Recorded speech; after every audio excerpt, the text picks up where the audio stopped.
ਅਕਸਰ ਇਹ ਮਹਿਸੂਸ ਹੁੰਦਾ ਹੈ ਕਿ ਲੋਕ ਆਪਣੀ ਰੋਜ਼ਮਰਾ ਦੀ ਜ਼ਿੰਦਗੀ ਵਿੱਚ ਕਿੰਨਾ ਉਲਝ ਗਏ ਨੇ। ਮੇਰਾ ਜ਼ਿੰਦਗੀ ਜਿਉਣ ਦਾ ਅੰਦਾਜ਼ ਥੋੜਾ ਜਿਹਾ ਅਲੱਗ ਹੈ।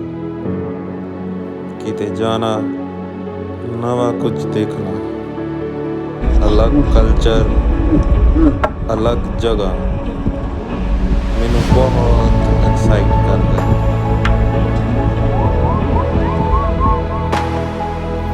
ਮੈਨੂੰ ਲੱਗਦਾ ਹੈ ਇਨਸਾਨ ਨੂੰ ਉਹ ਕਰਨਾ ਚਾਹੀਦਾ ਹੈ ਜੋ ਉਸ ਨੂੰ ਐਕਚੁਅਲ ਵਿੱਚ ਪਸੰਦ ਹੋਵੇ। ਕਿਸੇ ਵੀ ਸਫ਼ਰ ਤੇ ਪਹੁੰਚਣ ਲਈ ਸਭ ਤੋਂ ਜ਼ਰੂਰੀ ਕੀ ਹੁੰਦਾ ਹੈ? ਉੱਥੇ ਪਹੁੰਚਣ ਦਾ ਰਾਹ ਜਾਂ ਫਿਰ ਮੰਜ਼ਿਲ? ਆਓ ਪਤਾ ਕਰਦੇ ਹਾਂ।